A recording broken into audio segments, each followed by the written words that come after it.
I'm Erica, and today I'm going to show you how to make some enchiladas. This is not a hard recipe. Depending on how you choose to make it, it can just be an assembly kind of deal where you just put them together and put them in the oven. Or it can be really complex where you cook the chicken yourself and you can make your own sauce. Depends how much time and effort you want to put into it. Either way, they're delicious, and it's something tasty to take for lunch that you can heat up in a microwave and will be so much better than going out to eat at Taco Bell, which is delicious, just not healthy. So let's get started. The first thing you will need is to preheat your oven to 400 degrees. You will need a baking sheet. You will need some chicken. I'm vegetarian, so I use Quorn chicken. It's meatless and soy free. I also can't have soy. So there's lots of brands. You can choose whatever you want. Some are vegan, so if you're vegan, get yourself some vegan stuff. You need some enchilada sauce. I made mine. It's in that pot back there. That's what I'll be using. I also have this, and I've used it in the past, so it's really good. So I've got a red enchilada sauce. You will need, this is optional, but I'm going to add this in with my chicken because I think it'll be really good. And you'll need some cheese. You can buy a brick and shred it yourself, or you can buy the pre-shredded stuff, which is what I did, and I also only have sharp cheddar, so sharp cheddar it is. What you will need to do is cook your chicken. I have my chicken cooked already. The next thing you will do is add, whoops, I was unprepared, you guys, sorry. You're gonna add a little bit of the salsa to your chicken. So I'm adding like a pretty big heaping 2 tablespoons. And it looks like, you know, I'm gonna add a third. Then I can really maximize my yield. The other thing you'll need, by the way, is tortillas. I don't think I mentioned that. So I've got my tortillas here ready to go. I've got 8 of them. I've got flour tortillas. This is 2 paper towels. This is 2 paper towels. So see, there, that's better. So they're on this plate over like this, and I'm gonna put them in the microwave to warm them up. Let's do 30 seconds. All right, so check this out. I've got my corn and my chicken. That looks like this. And I'm gonna add roughly a cup of my enchilada sauce. And I'm gonna kind of eyeball it and see till I get to a good, oh yeah, so I've added about a half a cup. But I just want to coat it, but I don't want it to be soggy. Oh yeah, that looks good. Okay, so that was plenty. So check this out now. So that's the filling for my enchiladas. I'm actually going to add a little bit of like a handful of cheese to that, so there's cheese on the inside and cheese on the outside. Just like that ice cream paint job song. Cheese on the inside, cheese on the outside. That's as good as I can do. Guys, I'm real cheesy, so live with it. All right. After that, you are going to, you know, I'm going to put you guys down here. Check this out. Look at this. Perfect. Okay, here's my pan. So I'm going to do a little bit, do it this way, a little bit of sauce on the bottom. I'm going to use this to kind of spread it out. I'm going to do a little bit more. So the bottom of your pan should be kind of coated with this enchilada sauce. I made mine from a Martha Stewart recipe. It took me about 8 minutes and it was awesome. It's pretty spicy though, just so you know. I'll link to it when I post this. I'll try to put it in the description. So now I've got my tortillas, and I'm already ready to make enchiladas. Check this out, guys. So I'm gonna take the tortilla, I'm gonna take my spoon that I used to stir everything together, and I'm gonna fill it. Look at that. Oh my gosh, it looks so freaking good. I can have my own Food Network show. I say good words like good and awesome. A lot of great adjectives. Check that out. So you've got your little deal here. Fold it and then place it seam, this is the seam, place that seam side down in your baking dish. Holy crap. So I'm gonna do that 8 more times. Then I'm gonna come back. Right, check it out. Here's my enchiladas. You can see 7 of them. I have one lined up down this way too. I'll show you that in a second.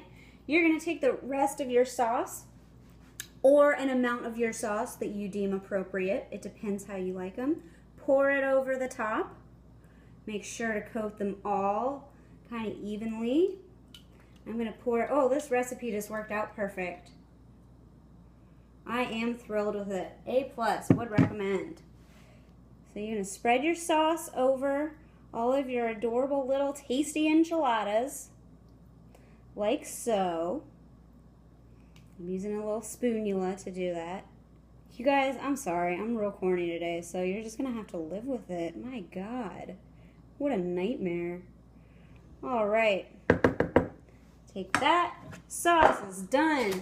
The last part is some cheese. You can use a little bit of cheese if you're feeling healthy. We do a lot of cheese in this house. No shame.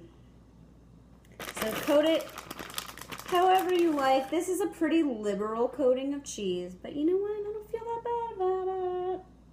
I ate pretty healthy today and I had a juice, so. All right, let's check this out. Those are my enchiladas.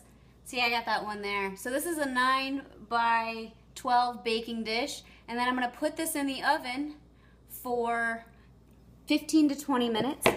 My oven is crap, so I will be putting it in for about 18 minutes and then I'll come check on it. But yeah, they should be nice and bubbly and it should start to smell real awesome. That's kind of how you know when stuff's done. So I'm gonna put it in the oven and I'll be back.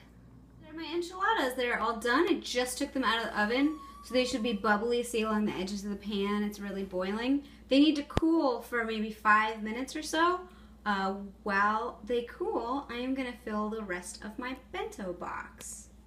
So while my enchiladas are cooling, I'm gonna fill my bento box. I'm gonna use this bottom tier for my enchiladas. I think I can do 1.5 enchiladas in there. For the top part, I've already got walnuts in a silicone muffin tin. Well, cup, whatever. And I'm gonna put in my 2 little peanut butter cups. Someone asked last week why I have the individually wrapped ones. It is because Trader Joe's was out last time, which was very sad. So I had to buy the individual packs and then use those.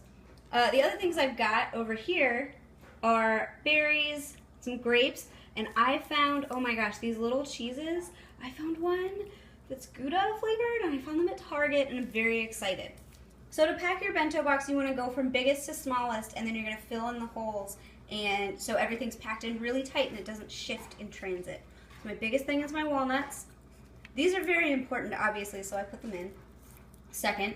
And then my cheese is pretty large, so I'm going to kind of wedge that anywhere it fits. It can just lay flat and I can stack on top of it. So then I can just build around it.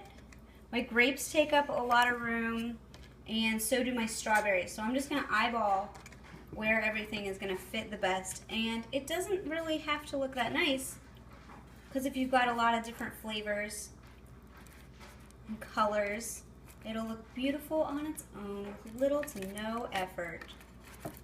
So check this out. Sorry, this gets real boring, and I bet you can hear my dog eating dinner in the background because he's so freaking loud. All right. And I'm filling this one right to the top, and I've got a couple of these. And you know what? Blueberries are great because they fill in all those little tiny gaps, so nothing is going to move around when I put the lid on. That is the point of a bento box. It's great.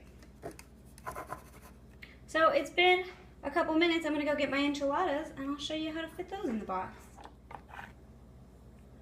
Okay, so I picked up an enchilada. I picked one of the longer ones. I cut it in half. I don't know how well this will work with one hand, but let's give it a shot. So I'm going to put this down in there. And this other piece, I'm going to, whoops, rest in there as well. So if I move these around, I can fit another half in, so I'm going to do that, but I need both hands. Here is my finished bento box. Check out my enchiladas. I've got 1 1/2 in there, which is pretty good serving size. I'm going to heat those up on a plate in the microwave at work, and then I've got my top chair with my fruits and a little piece of cheese, which I probably, to be honest, don't need today, and some walnuts and chocolate. And that is it. Thank you so much for watching. I really appreciate it. If you have any questions, leave them in the comments below, and I do reply to them, and I do check on them. If you have anything that you want to know about, leave that too. If you have any ideas or things you want to see me do, happy to answer that. Like I said, this recipe is pretty simple. It's what you make of it. You can use, I use fake chicken, whatever, but if you real chicken, you can buy a rotisserie chicken already cooked for you, so you can just shred that up, or you can cook it from scratch yourself, however you prefer. You can make you can make the sauce from scratch, or you can use canned sauce. It's really up to you. You can make it as hard as you want or as easy as you want, and if you make it pretty easy, it's like maybe 20 minutes. Well, the baking's 20 minutes, 10 minutes prep, so half an hour, and you can make your bento box while it cooks and while it cools down. So that's it for today. Let me know if you have any questions. Thank you.